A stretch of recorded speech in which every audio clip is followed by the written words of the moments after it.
السلام علیکم. حاضر ہوں آپ کی خدمت میں ایک بار پھر ٹورانٹو سے. آج کا ٹاپک پچھلے پروگرام سے ریلیٹڈ ہے، جو کہ ایک کویسچن ہے جو شاید میں اپنے پروگرام میں مس کر گیا. اور ہمارے ایک پوچھنے والے نے پوچھا، ہمارے دوست ہیں دبئی سے انجینئر عثمان صاحب، پوچھتے ہیں کہ sir what is the difference between inspectors, commissioning officers and مفتشین، تسلیم استعلام آفیسرز. تو بڑا خوبصورت کویسچن ہے آپ کا. میں آپ سے تھوڑا سی ڈیٹیل میں بات کروں گا تاکہ آپ اس کو سمجھ سکیں. جب ہم ٹرم یوز کرتے ہیں مفتشین، تو اس کا مطلب ہے انسپیکٹرز. تسلیم استعلام، handing over, taking over of the project. وہ پروجیکٹ کچھ بھی ہو سکتا ہے، پوری برانڈ نیو بلڈنگ بھی ہو سکتی ہے، پرانی بلڈنگ بھی ہو سکتی ہے، یا کچھ خاص اکوپمنٹس. فار ایگزامپل اس میں کوئی الیکٹرو میکینیکل اکوپمنٹس ہے، یا کوئی فیکٹری ہے، یا پھر ایچ ویک کے سسٹمس ہیں، بڑے بڑے یونٹس ہیں، مور دین 1000 ٹن ٹی آر کے چلنگ یونٹس لگے ہوئے ہیں، چلرز لگے ہوئے ہیں، یا تھاؤزنڈس کی مقدار میں وہاں split units, free standing units لگے ہوئے ہیں، ڈکٹنگ سسٹم ہے، جو کہ پورا ایچ ویک کا نظام ہوتا ہے. تو گورنمنٹ انسپیکٹر جو مفتشین ہوتے ہیں، پہلے میں یہاں سے شروع کروں گا کہ مفتشین کا کیا کام ہے. مفتشین کا ایک کام تو یہ ہے کہ جو کہ کرنٹ کانٹریکٹر ہوگا یا فرسٹ ٹائم بلڈر ہوگا جس نے بلڈنگ بنا لی، اس کے اندر آپ کو فیسلٹیز پرووائڈ کر لی، تو اس پروجیکٹ کی 1000 days وارنٹی ہوتی ہے. تو مفتش کا کام یہ ہے، وہ پروجیکٹ کے آپریشن اینڈ مینٹیننس پروسیسز کو time to time frame check کرتا رہے گا، کیا بلڈنگ آپریشنز پراپرلی رن کر رہے ہیں یا نہیں کر رہے. اور نیکسٹ اسٹیپ اس میں یہ آتا ہے کہ جب ایک پارٹی سے، ایک کانٹریکٹر سے دوسرے کانٹریکٹر کو پروجیکٹ ہینڈ اوور ہوتا ہے، تو اس پروسیس کو تسلیم استعلام کہتے ہیں. میں خود اس فیلڈ میں رہا ہوں کافی عرصہ. میں قطر میں گورنمنٹ انسپیکٹر تھا.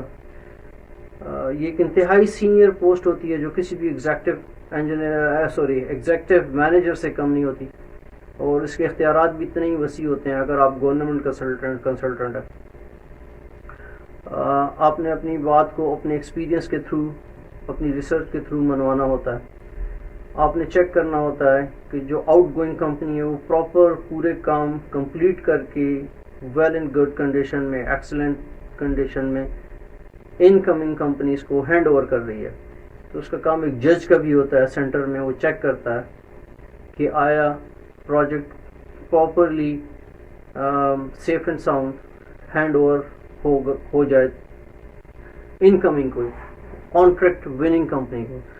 کیونکہ کانٹریکٹ ون ہوتا ہے جب کوئی کمپنی اپنا کانٹریکٹ ون کرتی ہے تو پھر اس کو پروجیکٹ ہینڈ اوور کرتے ہیں. تو اس کے پروسیس میں آتا ہے کہ مفتش جو ہوتا ہے وہ اس کو سلم کرتا ہے، تسلیم کرتا ہے ایک کمپنی سے لے کے دوسری کمپنی کو.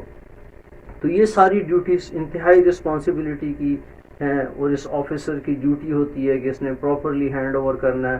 اور یہ بہت بڑا آنر ہوتا ہے کسی انسپیکٹر کے لیے کہ جب وہ کسی بہت بڑے بلینز آف ڈالر پروجیکٹ کو ہینڈ اوور کرتا ہے. مثال کے طور پہ جیسے بڑے بڑے اسٹیڈیمز ہیں، کوئی بھی اسٹیڈیم جو ہے وہ $50 بلین سے کم نہیں ہے قطر میں.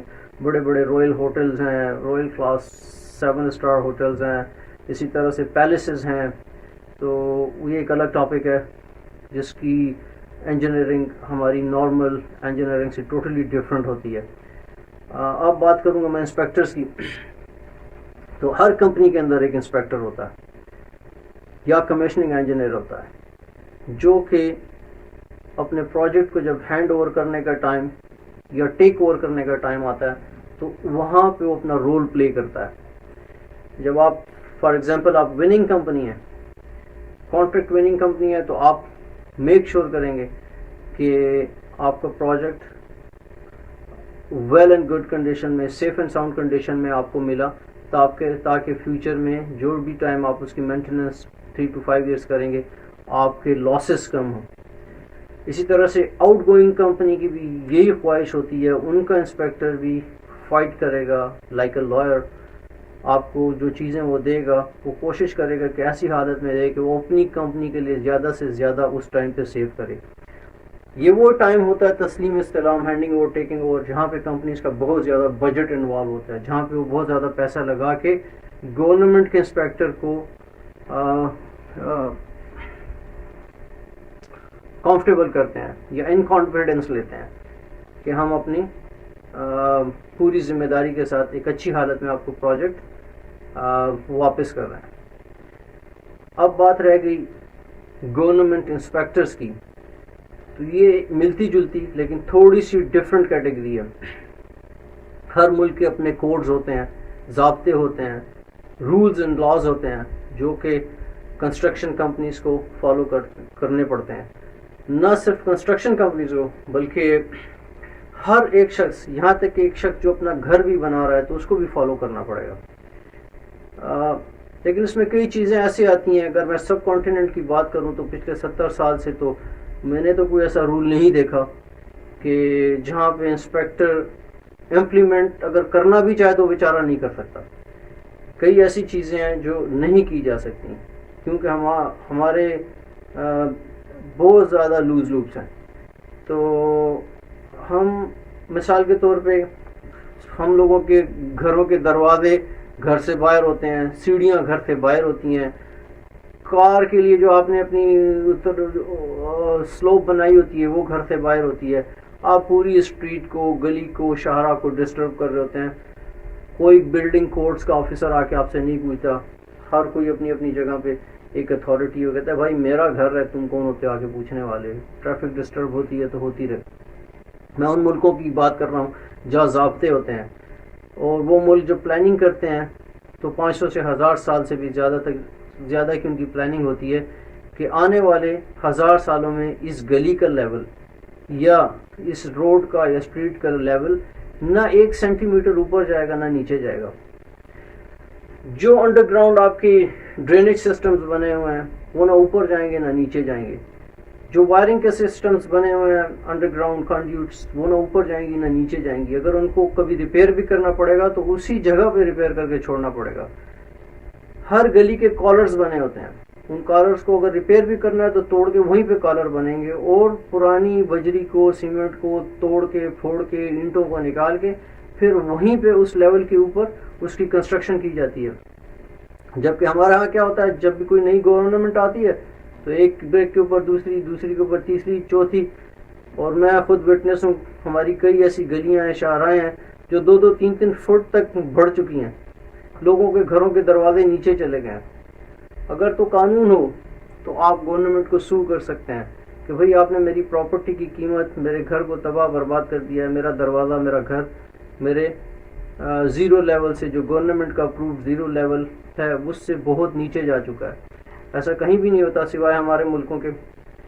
یہاں پہ گورنمنٹ انسپیکٹرز کا رول ہے جو کہ زیرو ہے ہمارے ملکوں میں. ہر کوئی بندہ بھی چیک نہیں کرانا چاہتا کہ اس نے کون سی وائر یوز کی, کون سا سوئچ پلگ, کون سا ڈرینیج سسٹم, کون سے پائپس یوز کیے, کہاں پہ کون سے پائپ یوز کیے. پچھلے 40-50 سالوں میں ساری دنیا میں جی آئی پائپ ویو ہو چکا ہے پینے کے پانی کے لیے, لیکن ہمارے یہاں ابھی بھی چل رہا ہے. شاید اس کے پیچھے بھی کسی کی کوئی سازش ہو. کسی کی کوئی سازش نہیں ہے, ہم خود مجرم ہیں. ہم خود اپنے لوگوں کو کینسر میں مبتلا کر رہے ہیں بیکاز لیڈ انوالوڈ.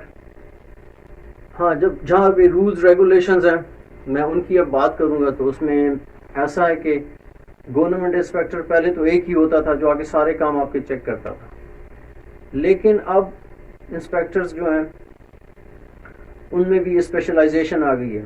الیکٹریسٹی کا انسپیکٹر اپنے کام آگے چیک کرے گا, اسی طرح سے پلمبنگ ڈرینیج کے اپنے کرے گا, ایچ ویک کے اپنے کرے گا, بلڈنگ کنسٹرکشن کے لوگ اپنا کام چیک کریں گے. ہر بندہ آ کے اپنا اپنا سائن کرے گا اور فائنل میں جو گورنمنٹ کنسلٹنٹ ہوگا اس کو سائن کر کے اپروو کر دے گا. یا پھر اور اس فائل کے ملنے کے بعد جو کمپنی ہے اس گھر کو ریلیز کر دے گی کہ ہاں یہ اب گھر رہنے کے قابل ہے. سیفٹی, فائر پروٹیکشن, یہ بہت امپورٹنٹ جز ہیں جو کہ ہمارے ہاں کہیں نہیں ملتے. لیکن ہاں وہ اسٹوڈنٹس، وہ انجینئرس جن کو یہ شوق ہے کہ وہ باہر جا کے کام کرنا چاہتے ہیں، باہر کی دنیا میں ایکسپیرینس گین کرنا چاہتے ہیں، اپنے ملک کا نام روشن کرنا چاہتے ہیں، تو اس کی صرف ایک ہی صورت ہو سکتی ہے کہ آپ اسٹڈی کریں. آپ کو پڑھنا پڑے گا، آپ کو ریسرچ کرنی پڑے گی، تاکہ جب آپ جا کر باہر کام کریں تو کوئی یہ نہ کہے کہ یار یہ کہاں سے آیا، اس نے کہاں سے پڑھا ہے. بہت سارے لوگ ہیں جو انجینئرنگ کے شعبے کو سمجھتے ہیں کہ یہ وائٹ کالر جاب ہے. It's not a white collar job at all, it's a blue collar job. ہم اسے بلو کالر جاب کہتے ہیں کیونکہ ہر وقت آپ کے ہاتھ پاؤں نیلے پیلے رہیں گے، گریس آپ کے چہرے پہ لگی ہوگی، آپ فیلڈ میں ہوں گے، ریسرچ میں ہوں گے، برفیں پڑی ہوں گی، -40 ٹیمپریچر ہوگا اور آپ فیلڈ میں کام کر رہے ہوں گے. That's an engineer job. اور اگر آپ یہ سمجھتے ہیں کہ نہیں کرسی پہ بیٹھ کے میں صرف سگنیچرز کرتا رہوں گا اور انڈر دی ٹیبل بہت کچھ آتا رہے گا اور میرے وائٹ کالر پہ کوئی دھبا نہیں لگے گا، تو ایسا نہیں ہو سکتا. یا تو آپ انجینئر بنیں گے، یا پھر اگر نہیں بن سکتے تو پھر اپنے لیے کوئی اور شعبہ تلاش کریں، کوئی اور جاب کریں. میڈیکل میرا پروفیشن نہیں ہے، لیکن اکثر دیکھنے میں آیا، میرا اپنا پرسنل ایکسپیرینس ہے کہ اتنے سال کی تعلیم کے بعد جب ہمارا میڈیکل آفیسر، ہمارا ڈاکٹر وارڈ میں راؤنڈ کے لیے آتا ہے تو اپنی جوتی، اپنا پاؤں اٹھا کے پیشنٹ کے پاس رکھ کے اور اس کے اوپر اس کی فائل رکھ کے پیشنٹس کے لیے رپورٹ لکھ رہا ہوتا ہے. ایک لمحے کے لیے سوچیں کہ کہاں کی تمیز ہے، کہاں کا اخلاق ہے، کہاں کا کردار ہے. کیا کوئی پڑھا لکھا انسان ایسے کر سکتا ہے؟ اسی طرح سے وہ انجینئر بھی سارے مجرم ہیں جو بڑے بڑے برجز، بلڈنگز بناتے ہیں لیکن کوڈس کو فالو نہیں کرتے. کچھ عرصے بعد وہ عمارتیں گرتی ہیں، برجز گرتے ہیں، اور اس کے پھر آپ سنتے ہیں نیوز میں کہ ہزاروں لوگ رخصت ہو گئے دنیا سے. بہرحال یہ انتہائی امپورٹنٹ ٹاپک ہے. ہمارے ہاں تو ایسی صورت پیدا ہو گئی ہے کہ آپ پتھر بھی اٹھائیں تو نیچے سے گریجویٹ نکلتا ہے، پتہ چلتا ہے کہ یار یہ انجینئر ہے، یہ ڈاکٹر ہے. تو ایسا بالکل بھی نہیں ہونا چاہیے. بہت سارے لوگ کہیں گے یار یہ کیا کہہ رہا ہے. ہاں وہ لوگ جو ڈیزرو کرتے ہیں، جو واقعی پڑھ کے آگے گئے ہیں اور پڑھنا چاہتے ہیں اور ریسرچ فیلڈ میں اترنا چاہتے ہیں اور ایک خاص کمپٹیشن ایگزام کلیئر کرنے کے بعد وہاں پہنچے، ان کو ضرور انجینئر بننا چاہیے، فیلڈ میں جانا چاہیے. لیکن وہ لوگ جنہیں پڑھنے کا بالکل شوق نہیں ہے، وہ اس فیلڈ سے دور رہیں اور بالکل اس فیلڈ کو ٹچ کرنے کی ضرورت نہیں ہے. دنیا میں بہت سارے کام ہیں، آپ بہت سارے کام کر سکتے ہیں، لیکن اس فیلڈ کو ٹچ نہ کریں. خدا را اسپیشلی جب آپ نے باہر جانا ہے تو آپ کی سارے ملک کی عزت، آپ کی ساکھ داؤ پہ لگی ہوتی ہے. تو آپ ایسا کوئی کام نہ کریں کہ لوگ کہیں کہ یار یہ کہاں سے پڑھ کے آیا. آج کے لیے اتنا ہی. انشاءاللہ ملتے ہیں نیکسٹ ایپیسوڈ میں. اپنے آس پاس کے، اپنے قریب کے لوگوں کا بہت بہت خیال رکھیں. تب تک کے لیے اللہ حافظ.